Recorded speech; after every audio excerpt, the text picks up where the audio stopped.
ನೋಡಿ ಬೇಕಾದಾಗ ಇಷ್ಟು ತೆಕ್ಕೊಂಡು ಒಗ್ಗರಣೆಗೆ ಹಾಕ್ಕೊಂಡ್ರೆ ಸಾಕು. ಎಲ್ಲದಕ್ಕೂ ಹಾಕಿಡಬೇಕು ಅಂತೇನಿಲ್ಲ.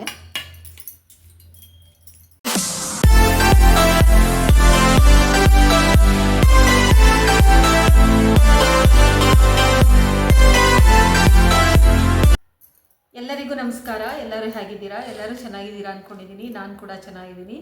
ಜ್ಯೂಸ್ ಎಲ್ಲ ಕುಡ್ದಾಯ್ತಲ್ವ. ಇವಾಗ ನಾನು ಉಪ್ಪಿನಕಾಯಿನ ಹಾಕ್ಕೊಳ್ಳೋದಕ್ಕೆ ಎಲ್ಲ ಹೆಚ್ಕೊಳ್ತಾ ಇದ್ದೀನಿ.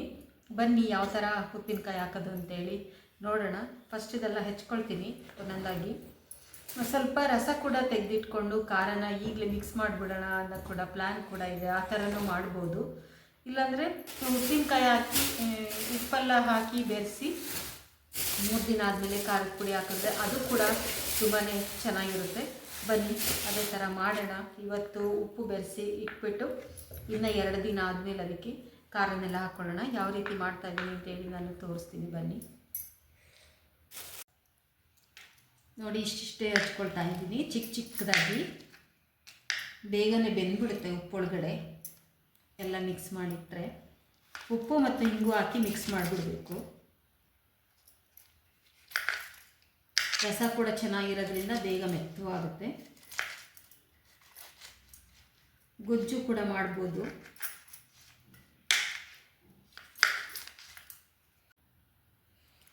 ನೋಡಿ ಯಾವ ಥರ ಹೆಚ್ಚಿದ್ದೀನಿ ಅಂತ. ನೋಡಿ ಸಣ್ಣದಾಗಿ ಹೆಚ್ಕೊಂಡಿದ್ದೀನಿ ಕಾಯಿನೆಲ್ಲ. ಇವಾಗ ಇದಕ್ಕೆ ಉಪ್ಪನ್ನು ಮಿಕ್ಸ್ ಮಾಡೋಣ. ಉಪ್ಪು ನೋಡಿ ಮಿಕ್ಸಿಗೆ ಹಾಕ್ಬಿಟ್ಟಿದ್ದೀನಿ. ಸ್ವಲ್ಪ ಪೌಡ್ರ್ ಮಾಡ್ಕೊಂಬಿಟ್ಟಿದ್ದೀನಿ, ಬೇಗನೆ ಕರಗುತ್ತೆ ಅಂತೇಳಿ, ಇಲ್ಲಾಂದರೆ ಕಲ್ಲು ಹಾಗಾಗಿ ನಿಂತ್ಕೊಳ್ಳುತ್ತೆ ಅಂತ. ಈಗ ಉಪ್ಪನ್ನು ಇದ್ರ ಮೇಲೆ ನಾನು ಹಾಕ್ತೀನಿ. ನೋಡಿ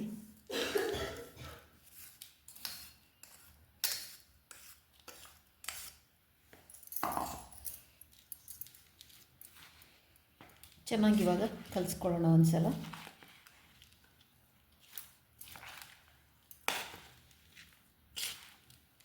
ಖಾರ ಏನು ಇವಾಗ ಹಾಕಲ್ಲ, 1-2 ದಿನ ಬಿಟ್ಟು ಹಾಕ್ತೀನಿ. ಈಗ ಇಂಗು ಕೂಡ ಹಾಕೊಳ್ಳೋಣ ಇದಕ್ಕೆ.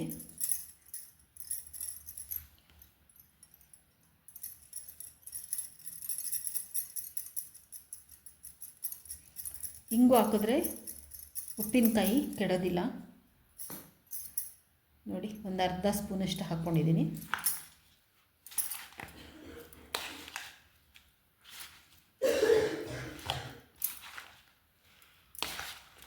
ಜಾರಲ್ಲಿ ಬೇಕಾದರೂ ಹಾಕ್ಕೋಬೋದು.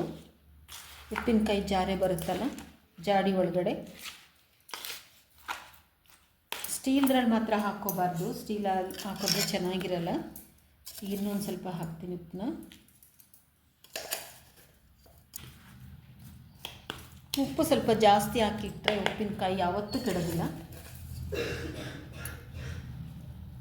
ಕಾಣಬಾರ್ದು ಉಪ್ಪಿನಕಾಯಿ, ಆ ಥರ ಕ್ಲೋಸ್ ಮಾಡ್ಕೋಬೇಕು ನಾವು. ನೆಕ್ಸ್ಟ್ ಆಮೇಲಿಂದ ಏನು ಉಪ್ಪು ಹಾಕಬೇಕು ಅಂತ ಏನಿರಲ್ಲ, ಬರೀ ಖಾರದ ಪುಡಿ ಹಾಕೋದಷ್ಟೇ.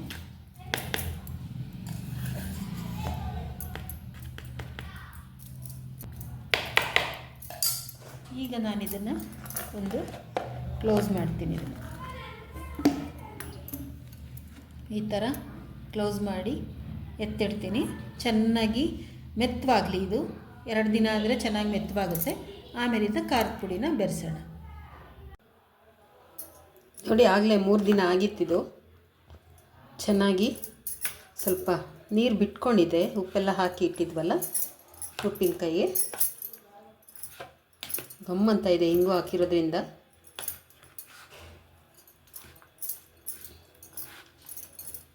ಈಗ ನಾನು ಇದಕ್ಕೆ ಇದನ್ನು ಹೀಗೆ ಮುಚ್ಚಿಡ್ತೀನಿ ಒಂದು ಸ್ವಲ್ಪ ಹೊತ್ತು, ಹಾಗೆ ಇರಲಿ ಅದು.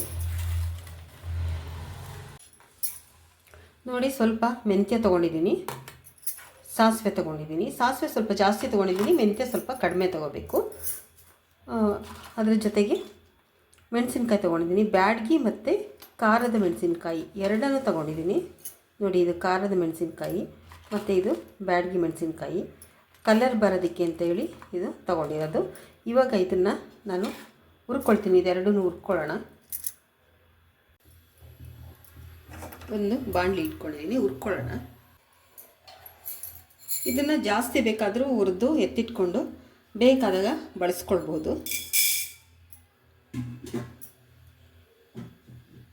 ಸ್ವಲ್ಪ ಅದು ಬಿಸಿ ಆಗ್ತಾ ಇದ್ದಾಗೆ ಈಗ ಸಾಸಿವೆ ಹಾಕ್ಕೊಳ್ತೀನಿ. ಸಾಸಿವೆ ಮೆಂತ್ಯ ಹಾಕೋದ್ರಿಂದ ಉಪ್ಪಿನಕಾಯಿ ಎಷ್ಟು ದಿನ ಬೇಕಾದರೂ ಇಟ್ಕೊಳ್ಬೋದು, ಹಾಳಾಗಲ್ಲ.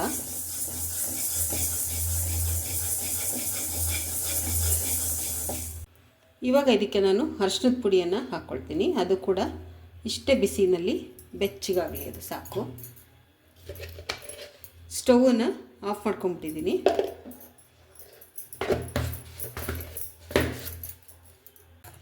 ಇವಾಗ ನೋಡಿ, ಹುರಿದಿಟ್ಕೊಂಡಿದ್ವಲ್ಲ ಸಾಸಿವೆ ಮತ್ತು ಮೆಂತ್ಯ, ಅರಿಶಿನದ ಪುಡಿ, ಇದನ್ನು ಒಂದು ಚಿಕ್ಕದು ಜಾರ್ಗೆ ಹಾಕ್ಕೊಳ್ತೀನಿ. ಇವಾಗ ಇದನ್ನು ನುಣ್ಣಗೆ ಪೌಡ್ರ್ ಮಾಡ್ಕೊಳ್ತೀನಿ ಮೊದಲು. ನೋಡಿ, ಇವಾಗ ಇಷ್ಟು ಪೌಡ್ರ್ ಮಾಡ್ಕೊಂಡಿದ್ದೀನಿ. ನಾನು ಹಾಕಿರೋಂಥ ಕಾಯಿಗಳಿಗೆ ಇಷ್ಟು ಪೌಡರ್ ಆದರೆ ಸಾಕು. ಇದನ್ನು ಒಂದಕ್ಕೆ ಚಿಕ್ಕದಕ್ಕೆ ನಾನು ಬಗ್ಸಿಟ್ಕೊಳ್ತೀನಿ. ಇವಾಗ ಮೆಣಸಿನ್ಕಾಯಿನ ಪೌಡ್ರ್ ಮಾಡ್ಕೊಳ್ಳೋಣ.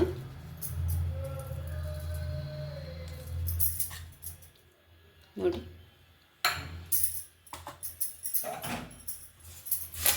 ಈ ಮೆಣಸಿನ್ಕಾಯಿನ ನಾನು ಚಿಕ್ಕದಾಗಿ ಮಾಡ್ಕೊಂಡಿದ್ದೀನಿ.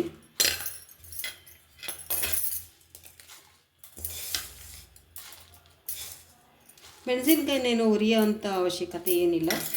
ನಾನು ಸ್ವಲ್ಪ ಬೆಚ್ಚಗಾಗಲಿ ಅಂತೇಳಿ ಬಾಣಲಿ ಕಾದಿತ್ತಲ್ಲ, ಅದಕ್ಕೆ ಹಾಕಿ ಬಿಟ್ಟಿದ್ದೆ. ಇದಕ್ಕೆಲ್ಲ ಬಿಸಿಲು ಚೆನ್ನಾಗಿರಬೇಕು, ಆದರೆ ಬಿಸಿಲಿಲ್ಲ.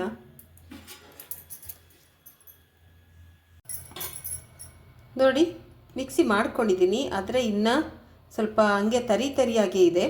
ಅದಕ್ಕೆ ನಾನೇನು ಮಾಡ್ತೀನಿ ಅಂತ ಅಂದರೆ, ಇದರಲ್ಲಿ ರಸ ಇದೆಯಲ್ಲ, ಈ ರಸನ ಒಂದು ಕಪ್ಪಿಗೆ ಬಗ್ಸ್ಕೊಳ್ತೀನಿ.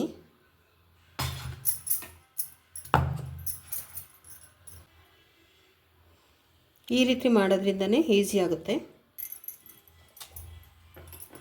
ನೋಡಿ, ಇಷ್ಟು ರಸ ಬಂದಿದೆಯಲ್ಲ, ಈ ರಸನ ಇದರೊಳಗಡೆಗೆ ಹಾಕ್ಕೊಳ್ತೀನಿ. ಹಾಕ್ಕೊಂಡು ನೋಡಿ, ಇವಾಗ ರುಬ್ಕೊಳ್ತೀನಿ ಒಂದು ಸಲ.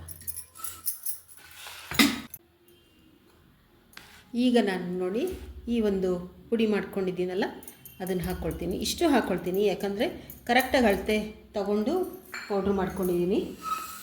ಇವಾಗ ಇದಕ್ಕೆ ಖಾರನ ಹಾಕ್ಕೊಳ್ಳೋಣ. ಖಾರ ನೋಡಿ ಸ್ವಲ್ಪ ಇರೋದ್ರಿಂದ ನುಣ್ಣಗಾಗಲ್ಲ ಅಂತೇಳಿ ನಾನು ಇದು ರಸದಲ್ಲಿ ಮಿಕ್ಸಿ ಮಾಡ್ಕೊಂಬಿಟ್ಟಿದ್ದೀನಿ. ನುಣ್ಣಗಾಗಿದೆ. ಇವಾಗ ಇದು ಖಾರನ ಈಗ ಇದಕ್ಕೆ ಬೆರೆಸ್ಕೊಳ್ತೀನಿ.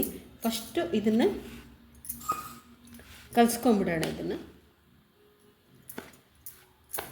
ಈ ನಿಂಬೆಹಣ್ಣದು ಅದೆಲ್ಲ ಆದರೆ ತುಂಬಾ ನೀರು ಬಿಟ್ಕೊಂಡಿರುತ್ತೆ, ಮತ್ತು ಜಾಸ್ತಿ ಹಾಕಿದಾಗ ನಮಗೆ ಕಷ್ಟ ಆಗಲ್ಲ ಹಾಕೋದಕ್ಕೆ.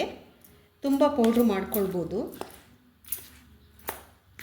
ನಾನೀಗ ಬಿಸಿಲು ಇಲ್ವಲ್ಲ ಅಂತ ಹೇಳಿ ಖಾರದ ಪುಡಿ ಕೂಡ ಮಾಡ್ಕೊಂಡಿಲ್ಲ. ಅಚ್ಚ ಖಾರದ ಪುಡಿನ ಬಿಸಿಲು ಬರೋವರೆಗೂ ಕಾಯಬೇಕು. ಹೊರಗಡೆಯಿಂದ ಖಾರದ ಪುಡಿನ ತಂದ್ಬಿಟ್ಟು ಯಾವತ್ತೂ ಮಾಡಬಾರ್ದು.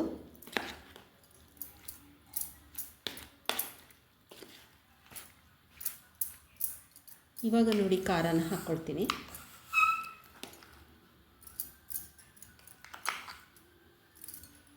ನಮ್ಮಮ್ಮ ನೋಡಿದ್ರೆ ಯಾಕೆ ಈ ಥರ ಮಾಡಿದ್ಯಾ ಅಂತ ಕೇಳ್ತಾರೆ. ಯಾಕಂದರೆ ಅವರು ಜಾಸ್ತಿ ಪೌಡ್ರುಗಳನ್ನ ಮಾಡ್ಕೊಳ್ತಾ ಇರ್ತಾರೆ. ಇದು ಒಂಥರ ಐಡಿಯಾ ಚೆನ್ನಾಗಿದೆ ಅಂತ ಅನ್ನಿಸ್ತು ನನಗೆ.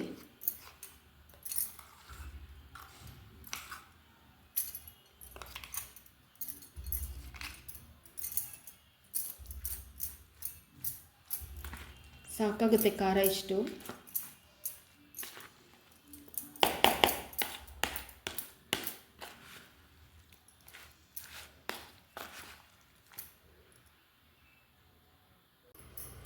ನೋಡಿದ್ರಲ್ಲ, ಎರಳಿಕಾಯಿ ಉಪ್ಪಿನಕಾಯಿನ ಎಷ್ಟು ಈಸಿಯಾಗಿ ಹಾಕ್ಕೊಂಡೆ ಅಂತ. ಹೆಚ್ಚಿಗೆ ಏನು ಪೌಡರ್ನ ಮಾಡಿಟ್ಕೊಳ್ಳೋದು ಏನಿಲ್ಲ. ಎಷ್ಟು ಬೇಕಷ್ಟೇ ಮಾಡಿಕೊಂಡು ಹಾಕಿದ್ದೀನಿ. ಮಾಡಿಟ್ಕೊಂಡು ಏನಿಲ್ಲ, ಬೇಕಾದಾಗ ಟೊಮೆಟೊ ಉಪ್ಪಿನಕಾಯಿಗೆ ಕೂಡ ಬಳಸ್ಕೊತಾ ಇರ್ಬೋದು. ಅಲ್ಲಿ ಮಾಡಿ ಅಲ್ಲಿ ಹಾಕಿದ್ರೆ ಫ್ರೆಶ್ ಆಗಿರುತ್ತೆ. ನನಗಂತೂ ಬಾಯಿನಲ್ಲಿ ನೀರು ಬರ್ತಾ ಇದೆ. ಉಪ್ಪಿನಕಾಯಿ ನೋಡ್ತಾ ಇದ್ರೇ ಸಾಕು. ತುಂಬಾ ಒಳ್ಳೆಯದು. ನೋಡಿ, ಬೆಳಗ್ಗೆ ತಿಂಡಿ ತಿನ್ನಬೇಕಾದ್ರೆ ಒಂದು ಎಸಳನ್ನು ಇದನ್ನು ತಿಂದರೆ ಸಾಕು, ಗ್ಯಾಸ್ಟ್ರಿಕ್ ಸಮಸ್ಯೆ ಕೂಡ ಬರಲ್ಲ. ಇದಕ್ಕೆ ಹಿಂಗುನ ಮೊದಲೇ ತುಂಬ ಹಾಕಿದ್ದೀನಿ. ಇದಕ್ಕೆ ಒಂದು ಒಗ್ಗರಣೆ ಕೂಡ ಮಾಡಿ ಇಟ್ಕೊಂಡ್ಬಿಡೋಣ ಒಂದೇ ಸಲ ಅಂತ ಅಂದ್ಕೊಳ್ತಾ ಇದ್ದೀನಿ. ಆದರೆ ಚೆನ್ನಾಗಿ ಒಗ್ಗರಣೆ ಇಲ್ಲ ಅಂದರೂ ಕೂಡ ಇದು ತುಂಬಾ ಚೆನ್ನಾಗಿರುತ್ತೆ. ಮಗ್ಬೇಕಿದು, ಮೆತ್ತವಾಗುತ್ತೆ. ಈ ಕಾಯೆಲ್ಲ ಏನಿದೆ ತುಂಬ ಮೆತ್ತಗಾದಾಗ ತುಂಬ ನನಗಂತೂ ಅವಾಯ್ಡ್ ಮಾಡಲಿಕ್ಕೆ ಆಗ್ತಾಯಿಲ್ಲ, ತುಂಬಾ ಈಗಲೇ ತಿನ್ಬಿಡೋಣ ಅಂತ ಅನ್ನಿಸ್ತಾ ಇದೆ. ಉಪ್ಪಿನಕಾಯಿನೇ ಹಾಗೆ, ಎಲ್ಲೇ ನೋಡಿದರೂ ಕೂಡ ಅಷ್ಟೇ, ಅಷ್ಟು ಇಷ್ಟ ಆಗುತ್ತೆ. ಉಪ್ಪಿನಕಾಯಿದೆ ಊಟ ಮಾಡೋಕ್ಕೆ ಆಗಲ್ಲ, ನಮಗಂತೂ ಬೇಕೇ ಬೇಕು ಉಪ್ಪಿನಕಾಯಿ. ಈ ಸಲ ನಾನು ಸಿಕ್ತಲ್ಲ ಕಾಯಿ ಅಂತೇಳಿ ಹಾಕ್ಕೊಂಡಿದ್ದೀನಿ, ನೀವು ಕೂಡ ಅಷ್ಟೇ ತಂದು ಹಾಕ್ಕೊಳ್ಳಿ. ತುಂಬ ಆರೋಗ್ಯಕ್ಕೆ ತುಂಬಾ ಒಳ್ಳೆಯದು. ಬಳಸಿ, ಚೆನ್ನಾಗಿ ಎಲ್ಲರೂ ಬಳಸಿ. ಯಾರು ಪ್ರೆಗ್ನೆಂಟ್ ಇರ್ತೀರೋ ಅವರು ಬಳಸಿ. ಆಮೇಲಿಂದ ಬಾಣಂತಿಯರು ಯಾರು ಇರ್ತಾರೆ ಅವ್ರಿಗೂ ಕೂಡ ನಾನು 3 ವೀಡಿಯೋಗಳಿಂದಲೂ ಹೇಳ್ಕೊಂಡು ಬರ್ತಾಯಿದ್ದೀನಿ. ಪಿತ್ತನಾಶಕವಾದಂತಹ ಈ ಎರಳಿಕಾಯಿ ಉಪ್ಪಿನಕಾಯಿನ ಮಾಡಿಟ್ಕೊಂಡು ಇದು 6 ತಿಂಗಳು ಇಡ್ಬೋದು, ವರ್ಷ ಇಡ್ಬೋದು, ಏನೂ ಆಗಲ್ಲ, ಹಾಗೇ ಇರುತ್ತೆ. ಆದರೆ ಒಗ್ಗರಣೆ ಮಾತ್ರ ಹಾಕ್ಕೊಳ್ಬಾರ್ದು. ಒಗ್ಗರಣೆ ಹಾಕ್ಕೊಂಡ್ರೆ ಏನಾಗುತ್ತೆ ಅಂದರೆ ಬೇಗ ಬೇಗ ಖಾಲಿ ಮಾಡಬೇಕು. ಎಣ್ಣೆ ಎಲ್ಲ ಹಾಕಿ 1 ವರ್ಷ ಇಡ್ತಾರೆ. ಸಾಸಿವೆ ಎಣ್ಣೆಗಳನ್ನ ಹಾಕ್ತಾರೆ, ಎಳ್ಳೆಣ್ಣೆ ಮತ್ತು ಸಾಸಿವೆ ಎಣ್ಣೆನ. ಯಾವ ಎಣ್ಣೆನೂ ಕೂಡ ಹಾಕ್ದೇ ಇದನ್ನು ಈಗಲೇ 1 ವರ್ಷ ಕಾಲ ಬೇಕಾದರೂ ಇಟ್ಕೊಳ್ಬೋದು. ಬೇಕಾದಾಗ ಒಂದು ಸ್ವಲ್ಪ ತಗೊಂಡು ಒಗ್ಗರಣೆನ ಮಾಡ್ಕೊಳ್ಬೋದು. ನೋಡಿದ್ರಲ್ಲ ಉಪ್ಪಿನಕಾಯಿ ಮಾಡೋದು ಹೇಗೆ ಅಂತೇಳಿ ಈಸಿಯಾಗಿ ಹೇಳ್ಕೊಟ್ಟಿದ್ದೀನಿ. ಯಾರೆಲ್ಲ ಈ ಒಂದು ಉಪ್ಪಿನಕಾಯಿನ ತಿಂದಿಲ್ಲ, ಈ ಕಾಯಿನ ತೊಗೊಂಡು ಬನ್ನಿ, ಮಾರ್ಕೆಟಲ್ಲಿ ಸಿಗುತ್ತೆ. ಎಳ್ಳಿಕಾಯಿ ಅಂತ ಕೇಳಿ ಸಿಗುತ್ತೆ, ತೊಗೊಂಡು ಬಂದು ಮಾಡಿ. ನಾನು ಒಂದು ಸ್ವಲ್ಪ ಒಗ್ಗರಣೆ ಹಾಕ್ಕೊಳ್ತೀನಿ. ಈಗ ಒಂದು ಬಾಣಲಿ ಇಟ್ಕೊಂಡಿದ್ದೀನಿ. ಬಾಣಲಿಗೆ ಸ್ವಲ್ಪ ಎಣ್ಣೆ ಹಾಕ್ಕೊಳ್ತೀನಿ, ಯಾಕಂದರೆ ಒಂದೇ 1 ಕಪ್ಪಷ್ಟು ಮಾತ್ರ ಒಗ್ಗರಣೆ ಮಾಡ್ಕೊಳ್ತೀನಿ. ಇವಾಗ ಬೇಕು ಅಂದಾಗ ಮಾಡಿ ಬಳಸ್ಕೊಳ್ಳೋದು ಒಳ್ಳೆಯದು. ಎಷ್ಟು ದಿನ ಬೇಕಾದರೂ ಉಪ್ಪಿನಕಾಯಿ ಹಾಳಾಗದೆ ಹಾಗೆ ಇಟ್ಕೊಳ್ಬೋದು. ನೋಡಿ, ಇವಾಗ ಸ್ವಲ್ಪ ಸಾಸಿವೆ ಹಾಕ್ಕೊಳ್ತಾ ಇದ್ದೀನಿ. ಉರಿ ಸಿಮ್ಮಲ್ಲಿ ಇಟ್ಕೊಳ್ಳೋಣ.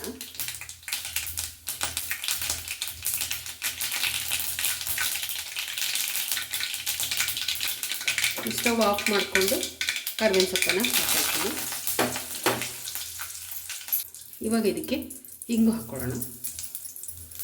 ಇಂಗು ಆಲ್ರೆಡಿ ಹಾಕಿದ್ದೀನಿ ನಾನು, ತುಂಬ ಹಾಕ್ಬಿಟ್ಟಿದ್ದೀನಿ. ಇವಾಗ ಒಂದು ಸ್ವಲ್ಪ ಎಕ್ಸ್ಟ್ರಾ ಒಗ್ಗರಣೆಗೂ ಕೂಡ ಹಾಕ್ಕೊಳ್ತಾ ಇದ್ದೀನಿ. ಇವಾಗ ಇದು ಒಗ್ಗರಣೆ ಚೆನ್ನಾಗಿ ಆರಿಕೊಳ್ಬೇಕು, ಬಿಸಿ ಇರಬಾರ್ದು, ಆರಲಿ. ಒಗ್ಗರಣೆನ ಹಾಕ್ಕೊಳ್ತೀನಿ ಇದ್ರ ಮೇಲೆ.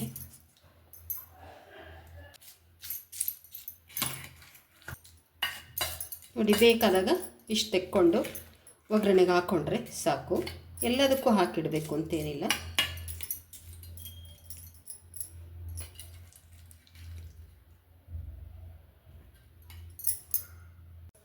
ನೋಡಿದ್ರಲ್ಲ, ಒಗ್ಗರಣೆ ಕೂಡ ಹಾಕಿ ನಾನು ತೋರಿಸ್ದೆ.